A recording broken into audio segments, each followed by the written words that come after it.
సియోను శిఖరాగ్రము నీ సింహాసనమాయనా,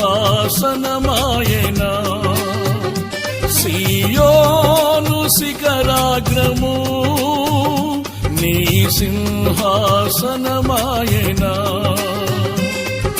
సియోనులో నిన్ను చూడాలని ఆశతో ఉన్నా.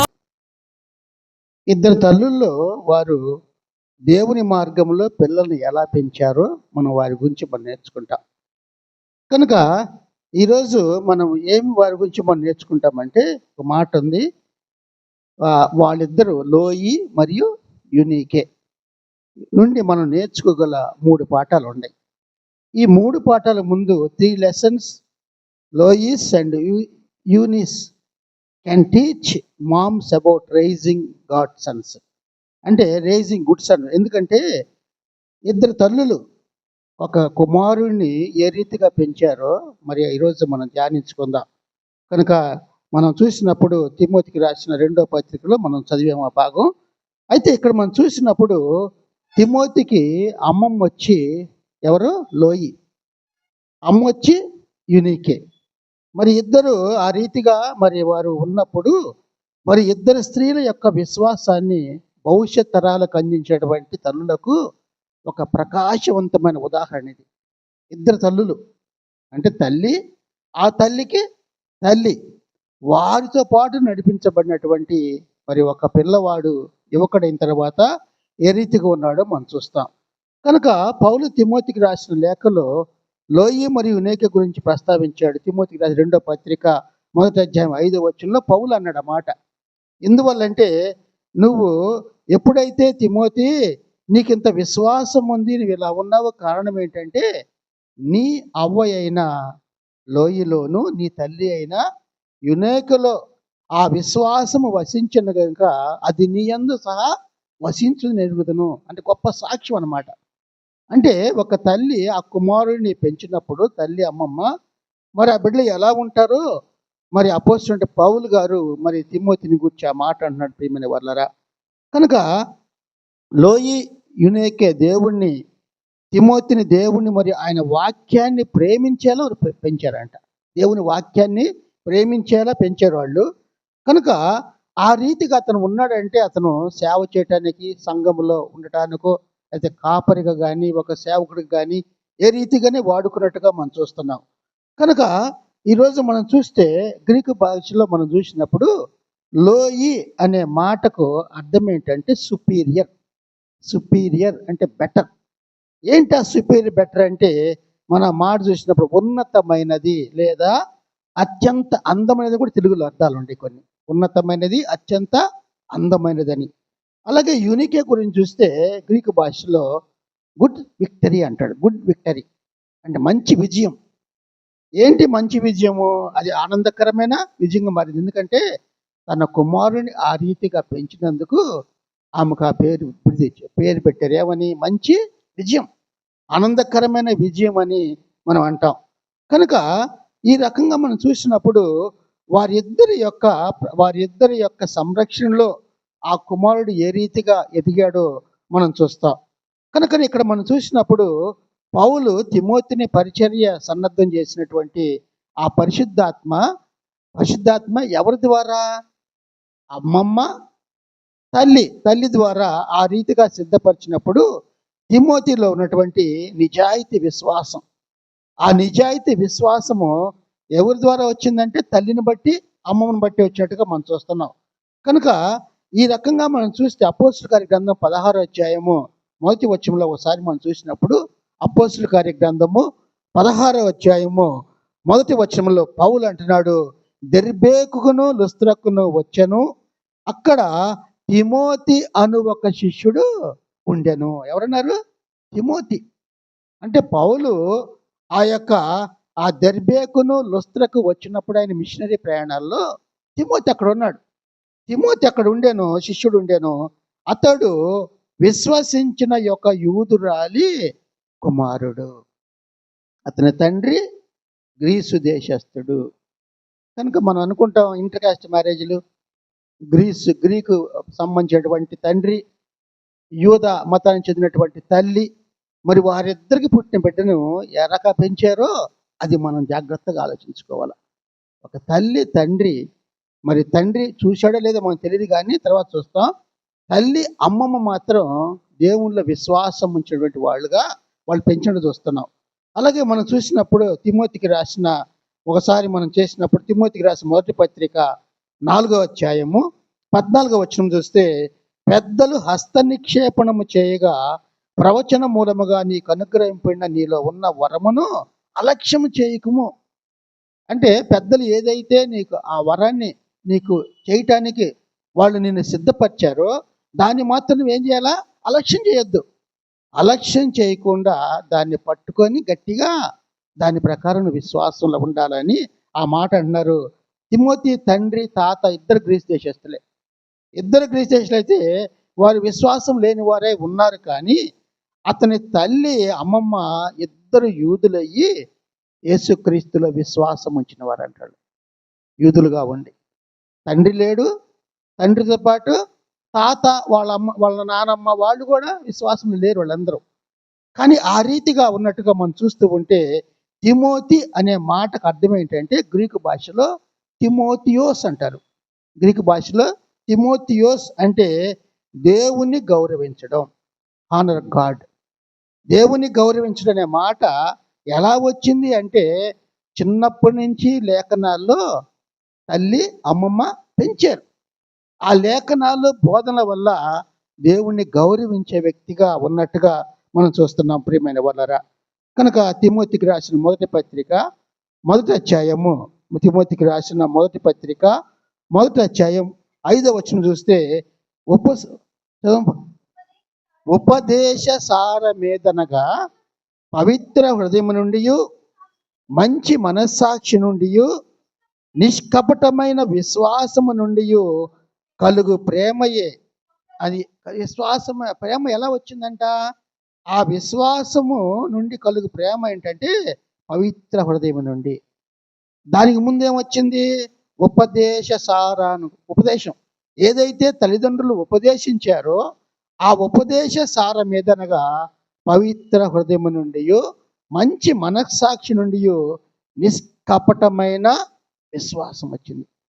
అంటే కపటం లేని విశ్వాసం, అంతే. అంత ప్యూర్గా విశ్వాసం వచ్చిందంటే ఆ తల్లి అమ్మమ్మ పెంపకంలో ఆ యొక్క తిమోతి ఆ రీతిగా ఎదిగినట్టుగా మనం చూస్తున్నాం ప్రియమైన వాళ్ళరా. కనుకనే ఇక్కడ మనం ఎప్పుడైతే మనం చూస్తూ ఉంటామో ఆ తిమోతికి మనం చూసినప్పుడు కీర్తనకారుడు ఒక మాట అంటాడు.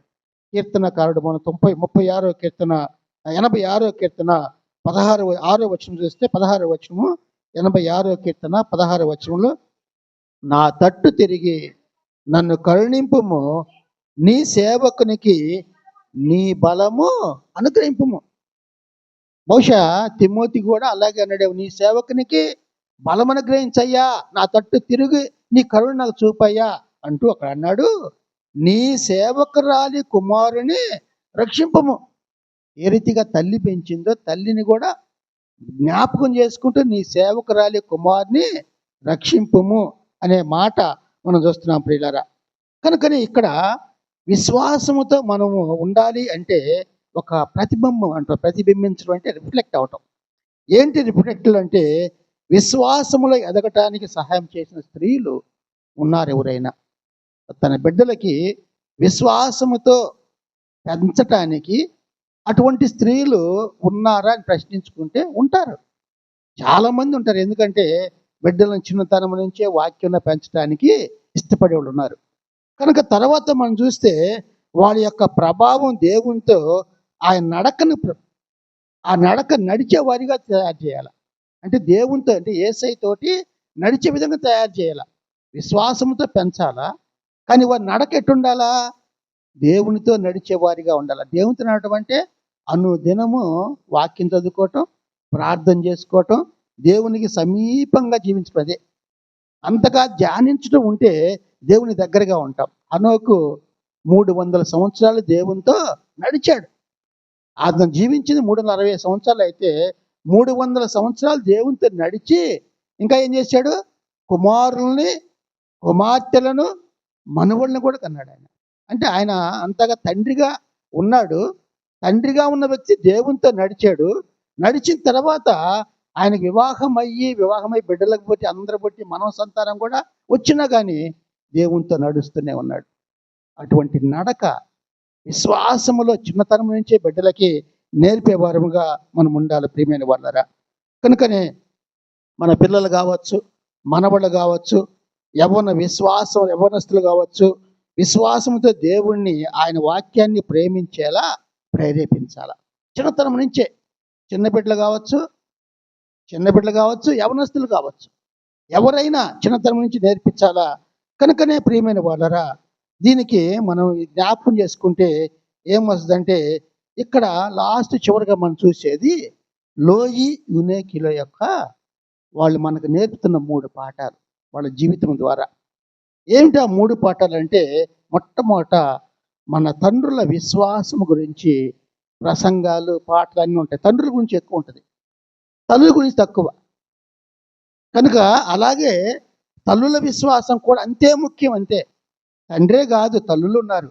అంటే మన అబ్రహాము, ఇస్సాకు, యాకోబు, తర్వాత వీళ్ళందరిని చూసుకుంటే మోషే, వీళ్ళందరిని తీసుకుంటే దానియేలు కావచ్చు, షడ్డక్ మేషక్ అబేద్నెగోలు కావచ్చు. ఆ రీతిగా ఎంతమందిని చూసినా మగవాళ్లే కనిపిస్తారు విశ్వాసంలో పెంచడంలో.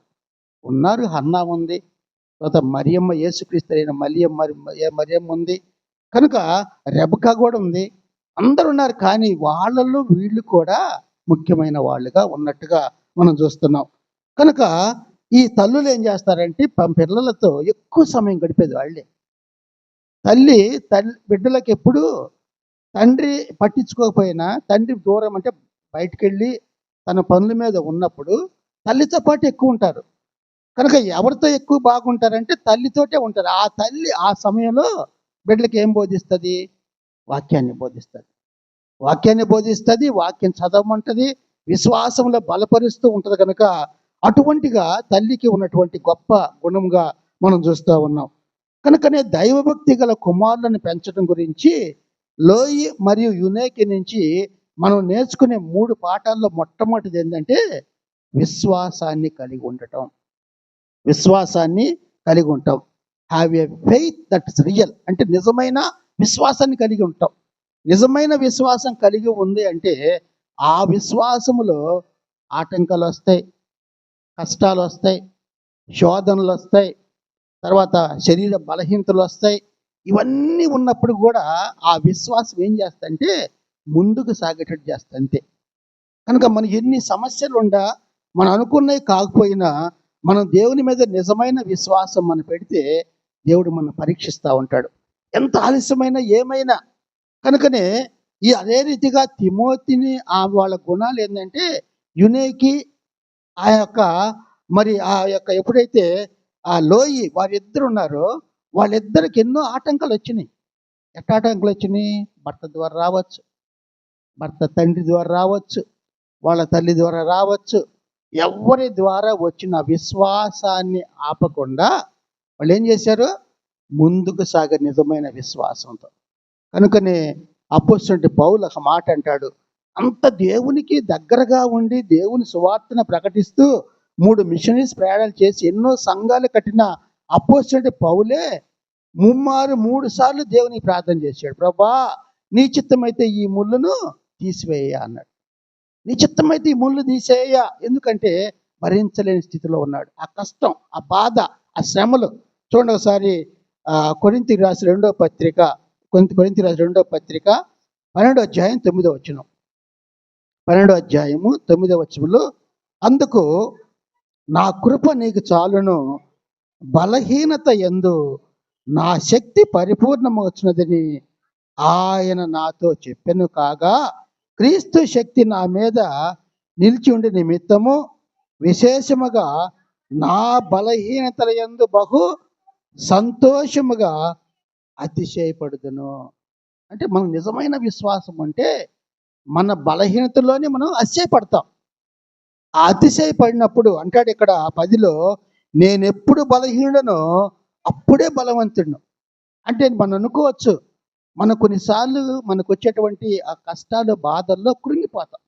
ఆ కష్టాలు బాధల్లో కృంగేటప్పుడు బలహీనంగా ఉంటాం. ఆ బలహీనతలోనే మనం బలంగా ఉంటాం. ఎందుకంటే నా కృప నీకు చాలు. అదే వాగ్దానం దేవుడు మనకు కూడా ఎప్పుడంటే నిజమైన విశ్వాసాన్ని కలిగి ఉన్నప్పుడు. దేవుని యెడల నిజమైన విశ్వాసం కలిగి ఉంటే మనం ఆ రీతిగా ఉంటామని అంటాడు. తరువాత చూసినప్పుడు నిజమైన విశ్వాసం అంటే మనం ఈ బలహీనతల గురించి వాటిని మన పరలోకపు తండ్రికి అప్పగించడం. మనకొచ్చే కష్టాలు, మన బలహీనతలు, మనకొచ్చే శ్రమలు, మనం ఏదైతే కుటుంబంలో అనుకున్నది మనకు రాలేదంటే దాన్ని ఏం చేస్తాం? పరలోకంలో ఉన్న తండ్రికి మనము అప్పగిస్తాం అంతే. ఆ తండ్రి మనకు జవాబిస్తాడు, మనకు చేస్తాడు. కనుక రెండవదిగా చూస్తే చిన్నప్పటి నుండి లేఖనాలను బోధించారు వాళ్ళు. చిన్నప్పటి నుంచి పిల్లలకి, కుమారుడికి లేఖనాలు బోధించారు.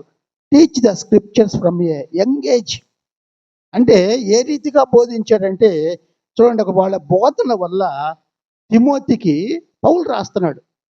ఏదైతే వాళ్ళ తల్లి అమ్మమ్మ బోధించారో ఆ బోధించిన బోధలకు గాను తిమోతి సంఘ కాపరిగా ఉన్నప్పుడు ఏ రీతిగా చెయ్యాలో మరి అక్కడ అపోస్తలుడైన పౌలు గారు ఆ పత్రికలు 2 రాశాడు తిమోతి గురించి.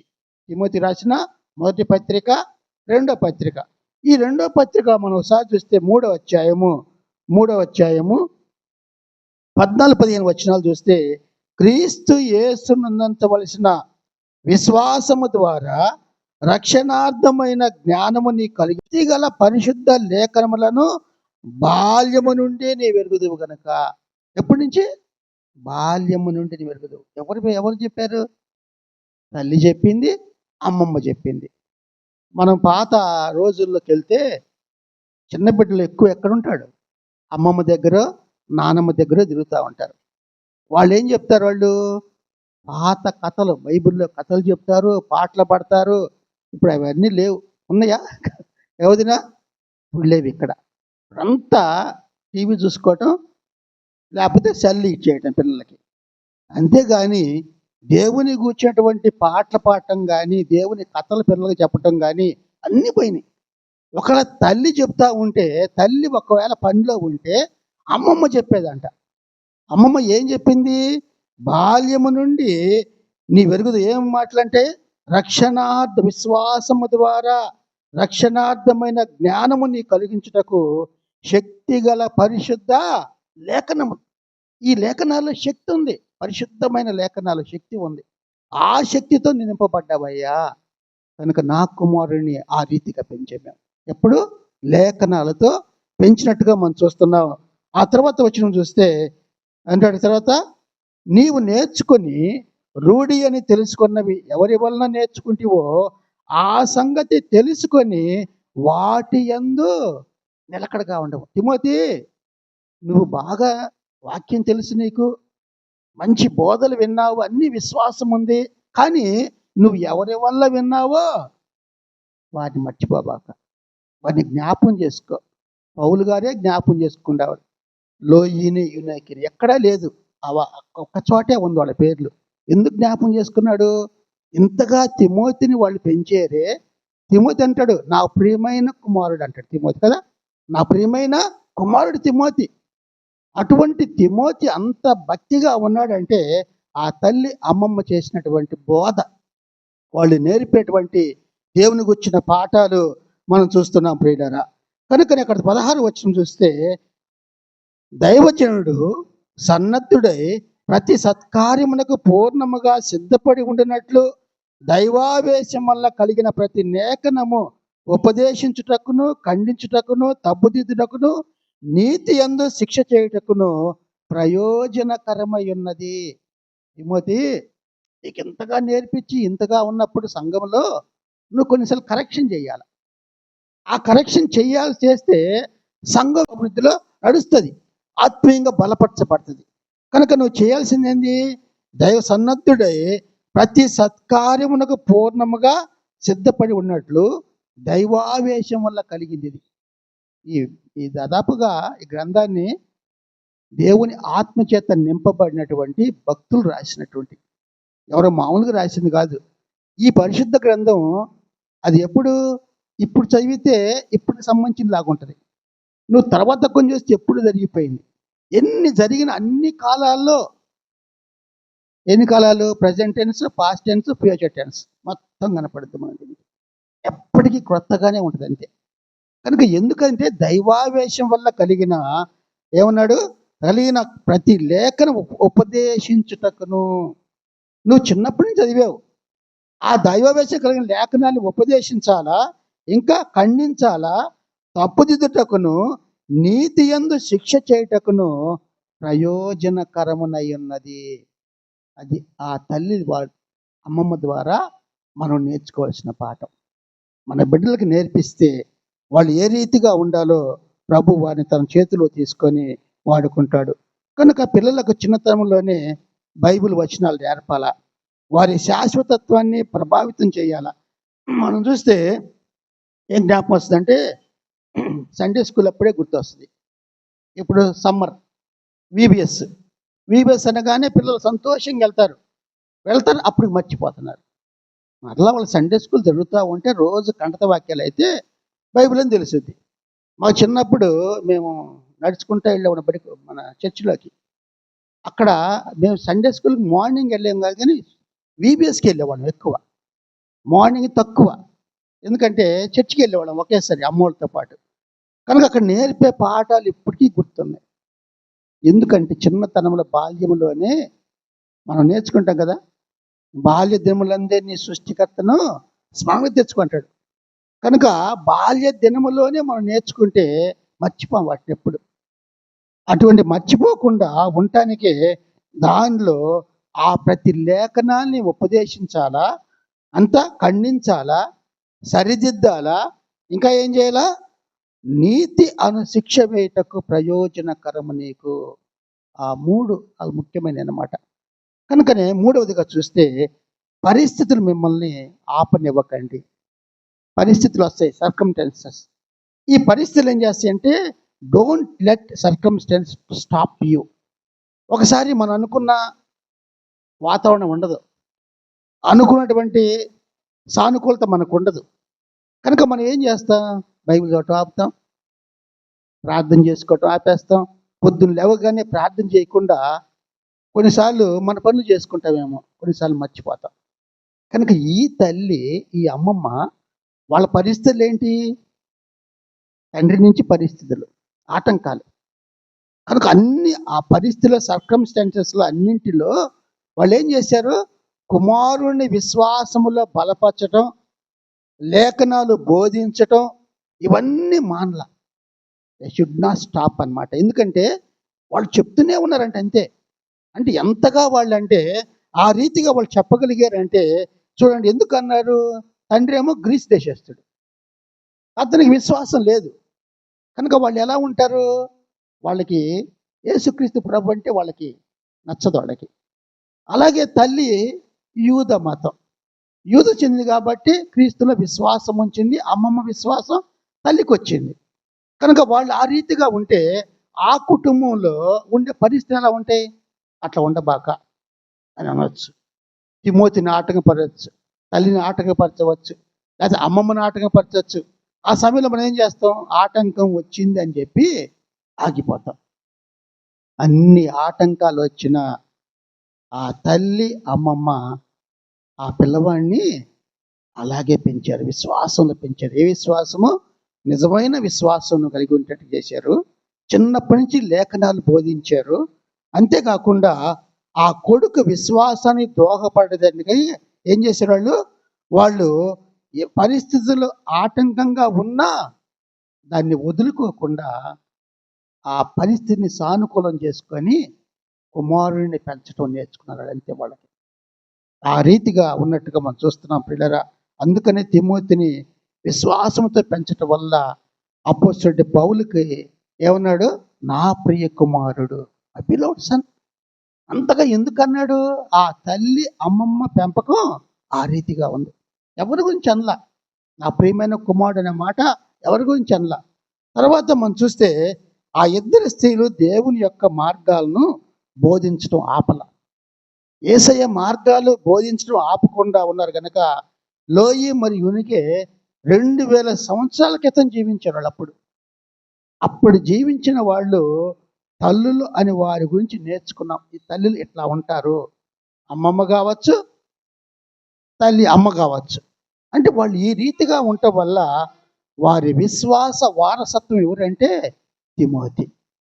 దాన్ని మనం అంటాము Lois and Eunice legacy of faith అంటాం.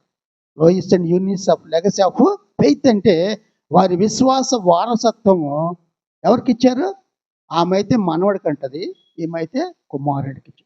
ఆ ఇద్దరు కలిసి ఆ రీతిగా తిమోతిని పెంచారు. ప్రియమైన మనం కూడా మన బిడ్డల్ని లేకపోతే మన సంతానాన్ని మనం పెంచడానికి సిద్ధపడాలా చిన్నప్పటి నుంచి. ఇప్పుడు దాదాపుగా పిల్లల్ని పెంచలేం, కానీ మనవాళ్ళని పెంచాలా. ఎట్లా పెంచాలా? చిన్నప్పటి నుంచి దగ్గర కూర్చోబెట్టుకొని, అయ్యా తిమోతి ఎలా ఉన్నాడో, ఎలా దేవుని గౌరవించేవాడో, ఎలా అపోస్తలుడైన పౌలుకి ప్రియమైన కుమారుడో నువ్వు కూడా ఆ రీతిగా ఎదగాలయ్యా. చిన్న ఆడపిల్లలైనా మగపిల్లలైనా ఆ రీతిగా చిన్నతనం నుంచి వారికి వాక్యాన్ని చెప్పి ఆ వాక్యం కంటతి చెప్పిస్తే ఇంట్లో పిల్లలు మర్చిపోరు. బావుడు నడవలసిన త్రోవను వానికి నేర్పుము, వాడు పెద్దవాడైను దాన్ని తొలగిపడు. మనం ఏం నేర్పిస్తే పెద్ద ఇంతతో మారలేరు. కనుక ఇవన్నీ చెప్పడానికి కారణం ఏంటంటే నాకు నేర్పించింది అమ్మే. మా అమ్మ మాణిక్యమ్మ గారు. మరి ఎంతకంటే దగ్గరే కూర్చోబెట్టుకునేది అంతే. మీ ఇద్దరికి ఒకటి ఉంది, మా ఇద్దరు ఒక మాట ఉంది, తల్లి బిడ్డలో దిక్కులేని పక్షులు అంటే. ఎందుకన్నా నాకు తెలియదు. చిన్నప్పుడు అమ్మ దగ్గర కూర్చొని తల్లి బిడ్డలో దిక్కులేని పక్షులు అంటే అమ్మ అప్పుడు దాకా గుర్తుపెట్టుకుంటున్నాడు. అయ్యా మాట ఎందుకు అన్నావని. ఎవరుండరు అమ్మ, మన ఇద్దరే ఉంటామన్న.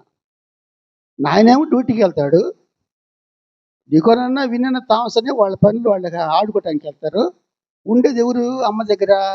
నేనే ఉంటా. ఆడపిల్లలు లేరుగా, ఇక నేనే ఉండి అన్నీ ఇద్దరమే అట్లా ఉంటే ఆ మాట వచ్చింది నాకు, తల్లి బిడ్డలో దిక్కులేని పక్షులు అని.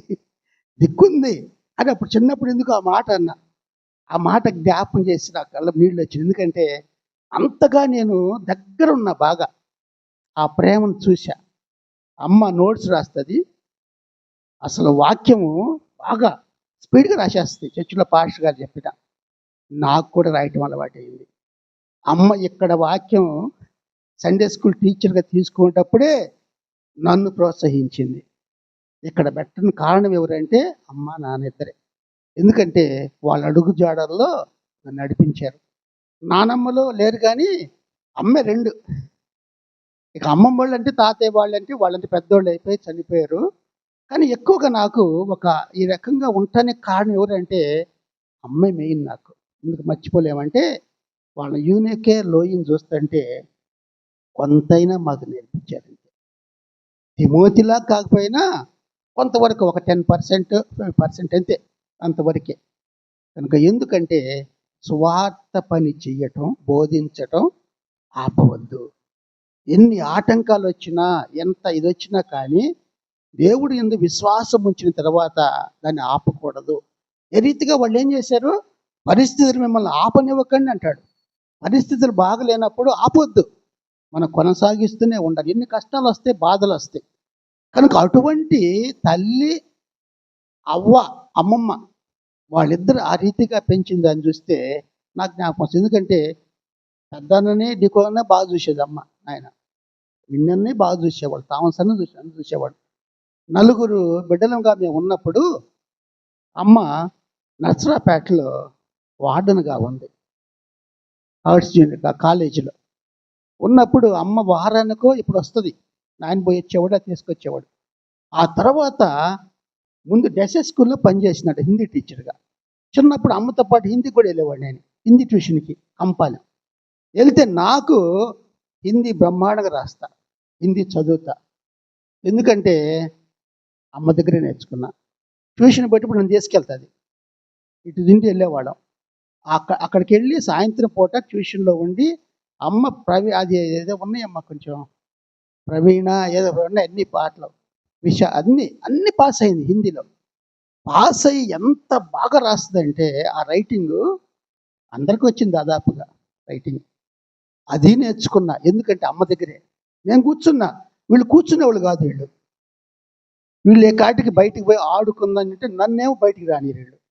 నాకు చెట్టు ఎక్కటం కూడా రాదు. ఎందుకు అంటే నన్ను బానిజాడు వీళ్ళు.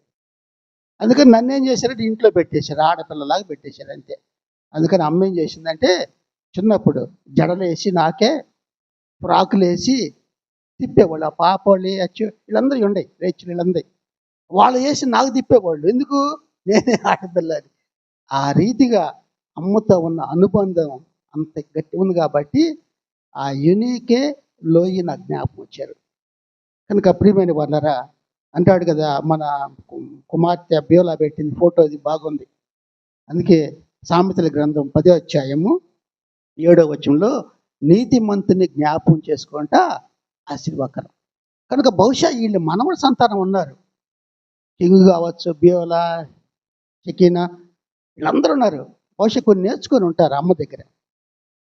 బైబిల్లో ప్రతి రెఫరెన్స్ రాస్తుంది. ఇప్పుడు నా దగ్గర బైబిల్ ఉంది అమ్మది, కీర్తన పుస్తకం కూడా ఉంది అమ్మది.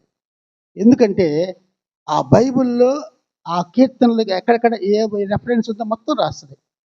దానిలో రాసుద్ది, నోట్లో రాసుద్ది. తర్వాత అమ్మ సెక్రటరీ అయ్యింది ఉమెన్స్కి, సేవ సమాజానికి సెక్రటరీగా చేసింది. ఎడ్వర్డ్ మాస్టర్ చర్చ్ సెక్రటరీగా ఉన్నప్పుడు. నేనేమో డిగ్రీ చదువుతా ఉన్నా. డిగ్రీలో ఉన్నప్పుడే మొత్తం మీద నేను అమ్మకి అవి ప్రకటనలు రాసిచ్చేవాడిని.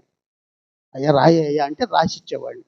మళ్ళీ నేను అక్కడ సెక్రటరీ అయ్యాను. మళ్ళీ అంటే ఎంతగా అంటే నాకు 94వ సంవత్సరంలో పెళ్ళైన తర్వాత ఇక వెళ్ళి అక్కడికి ఉన్నప్పుడు నాకు ఒక దర్శనం వచ్చింది. ఆ దర్శనంలో అమ్మ నేను చర్చిలో ఆ వైపు ఈ వైపు నిలబడ్డాం. ఎందుకు నిలబడ్డం తెలియదు. ఆగస్టిన్ పాస్టర్ వాక్యం చెప్తా, హగ్గై 1:13, హగ్గై 1:13 అమ్మా అంటున్నాడు. అమ్మ అంది, అయ్యా మళ్ళీ చెప్పు 1:13 అమ్మా, పెద్ద పెద్ద కరుస్తున్నాడు అనేసరికి నేనుంటే అమ్మటుంది ఏంది పెద్ద కరుస్తుంది, నీటికి నిలబడున్నా ఏముందని చెప్పి మార్నింగ్ లేచి బైబిల్ చూస్తే నేను నీకు తోడై ఉన్నాను అనే మాట వెంటనే రాసి అక్కడ మిర్యాలపాలెంలో మామూలు ఇంట్లో ఆ కబోర్డ్కి అంటించా స్కెచ్ పెన్నుతోటి. ఇంకా ఉంది అది.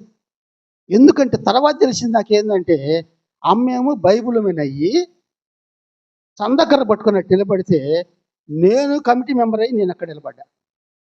94లో 94 కాదు 93లో 94కి వచ్చా. అప్పుడు జార్జి పెదనాన్న వచ్చి ఇమ్మానియల్ మీ ఇద్దరు ఉన్నాడయ్యా, దిలీప్ నా స్థానంలో నువ్వు, దిలీప్ స్థానంలో ఇమ్మానియల్ ఉంటాడంటే అప్పుడు మీ ఇద్దరం 94 వెళ్తే నాకు వచ్చింది 93లో వచ్చింది.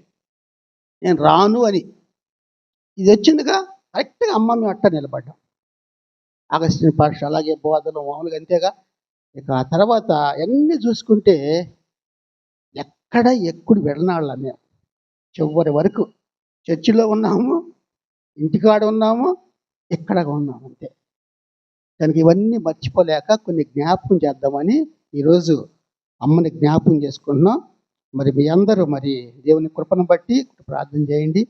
డికోన్ అన్న కుటుంబం కొరకు, విన్న కుటుంబాన్ని బట్టి, థామస్ అన్న కుటుంబాన్ని బట్టి, మా కుటుంబాన్ని బట్టి, ఆడపిల్లలు లేరని అమ్మని ఆ నర్సరాపేటలో కాలేజీలో ఉంటే నాన్న తీసుకొచ్చేసాడు. అమ్మ కూడా వచ్చేసింది. ఎందుకంటే అన్నం ఉండేవాళ్ళు ఎవరు లేరు. రూతప్పళ్ళు వచ్చి అప్ప అంటాం వాళ్ళు వచ్చి అన్నం వండేది. చాలా కాలం ఉన్నాం కానీ అమ్మ బాధపడిన తర్వాత నేను లేకుండా పిల్లలు ఎట్టన్నదని చెప్పి మానుకున్నది. ఎస్ఎస్ స్కూల్లో పనిచేస్తా మానుకుంది, అక్కడ పనిచేస్తా మానుకుంది. హిందీ టీచర్, హిందీ పండిట్ అమ్మ.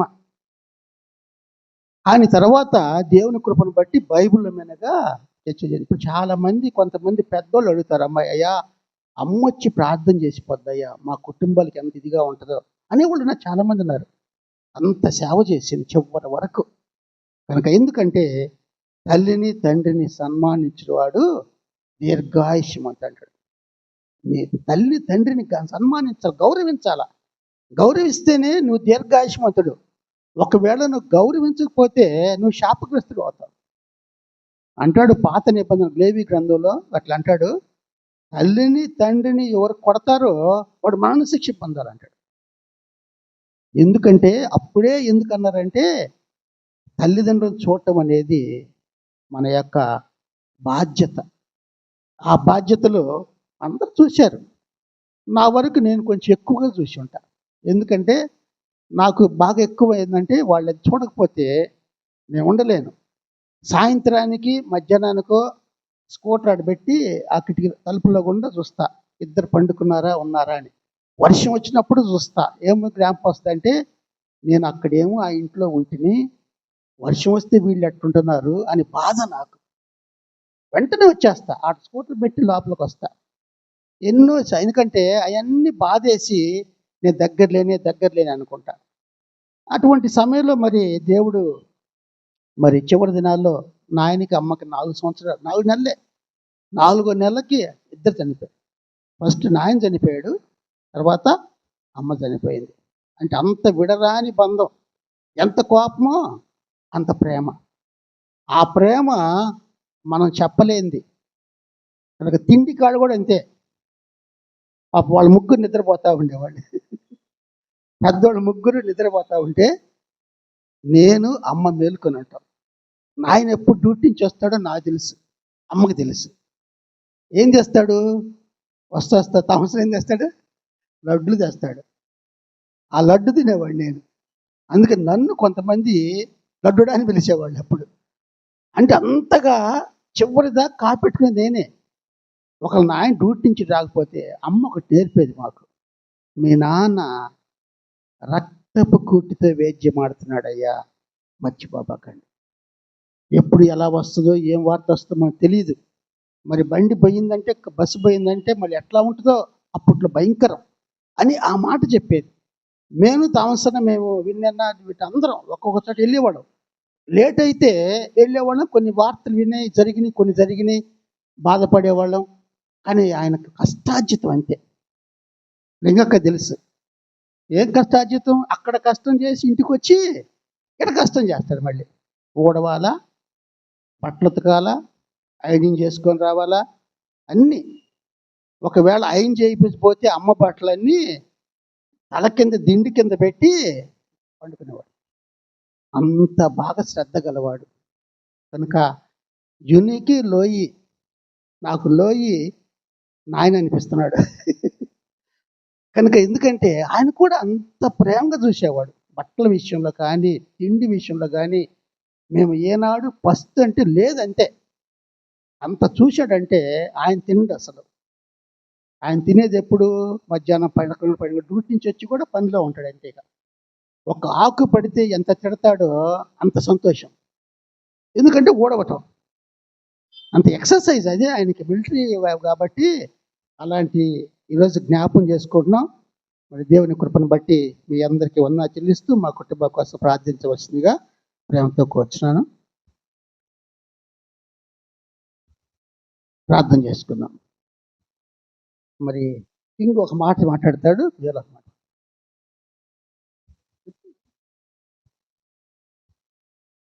రోజు తండ్రి, మా తల్లి గారైనటువంటి ప్రభా వాళ్ళ మాణిక్యమ్మ గారిని తండ్రి జ్ఞాపకం చేసుకోవటానికి మీరు ఇచ్చిన సమయాన్ని బట్టి స్తోత్రం చెల్లిస్తున్నాం. 19 సంవత్సరాలు మమ్మల్ని అందరినీ విడిచి నాయన మీ సన్నిధిలో నాయన సంతోషంగా నివసిస్తున్నాం తండ్రి. ఆమె జ్ఞాపకాలు నాయన, తల్లి యొక్క జ్ఞాపకాలు మా అందరి హృదయాల్లో నాయన పదిలంగా ఉంచుకొని ఈరోజు జ్ఞాపకం చేసుకోవటానికి మీరు ఇచ్చిన సమయాన్ని బట్టి స్తోత్రం చెల్లిస్తున్నాం. ఏ రీతిగా ప్రభా లోయి యునేక ప్రభా, ఏ రీతిగా తండ్రి ఆ తిమోతిని ప్రభా నిజమైన విశ్వాసములో పెంచారు ప్రభా, వాక్యంతో పెంచారు. ఆ రీతిగా మమ్మల్ని కూడా పెంచుదాన్ని బట్టి మీ స్తోత్రం చెల్లిస్తున్నాం. ఈ రీతిగా మీకు సువార్తని ప్రభా ప్రకటించుటకు తండ్రి వారు ఇచ్చినటువంటి నాయన ఆ లేఖనాల యొక్క నాయన ఉపదేశాన్ని బట్టి మీకు స్తోత్రం చెల్లిస్తున్నాం. చేరి వచ్చిన బిడ్డలందరినీ పేరు పేరు దీవించండి నాయన. మరి ముఖ్యంగా తండ్రి మీ పరిశుద్ధ సన్నిధి ప్రతి ఒక్కరి మీద ఉంచండి నాయన. ఎవరికైతే అనారోగ్యంగా ఉన్నదో ప్రతి ఒక్కరిని మీ గాయపు తట్టుకుని స్వస్థపరచండి ప్రభా. ఎవరెవరికి ప్రభా ఏ అవసరతలు ఉన్నాయో ప్రభా, ఏ విషయమై బిడ్డలు ప్రార్థిస్తున్నారో ఆ ప్రార్థనలు మీకు తెలుసు నాయన. మీ ఆకాశపు వాకిళ్ళని విప్పి తండ్రి నాయన, మీరే పరలోకపు తండ్రి నాయన మీకు అప్పగిస్తుండగా మీరే బిడ్డలందరికీ రావాల్సిన దీవెనలు మీరే కుమ్మరించమని వేడుకొంచున్నాం. ఇచ్చినటువంటి ప్రభా ఈ యొక్క అల్పాహారాన్ని కూడా దీవించి ఆశ్రయించమని యేసుక్రీస్తు పరిశుద్ధ నామమున ప్రార్థించి అడిగి వేడుకొంచున్నాము తండ్రి. ఆమేన్. పరలోకమందున్న మా తండ్రి, మీ నామం పరిశుద్ధపరచబడుగాక, మీ రాజ్యం మాకు వచ్చుగాక, మీ చిత్తం పరలోకమందేలాగో అలాగే భూమి యందు నెరవేరునుగాక. మా అనుదిన ఆహారం నేడు మాకు దయచేయము, మరణస్తులను మేము క్షమించిన ప్రకారం క్షమించము, మమ్మల్ని శోధనలకు తేక కీడు నుండి తప్పించము. ఎందుకంటే రాజ్యము, బలము, మహిమ నిరంతరం మీరై ఉన్నారు తండ్రి. ఆమెన్. మన పరమ తండ్రి అయిన దేవుని ప్రేమయు, కుమారుడును రక్షకుడైన యేసుక్రీస్తు కృపయు, పరిశుద్ధాత్మ దేవుని అన్యోన్య సహవాసమును చేరువచ్చే బిడ్డలందరికీ ఇప్పుడు ఎల్లప్పుడూ సదాకాలము తోడై ఉండును గాక. ఆమెన్. ఆమెన్.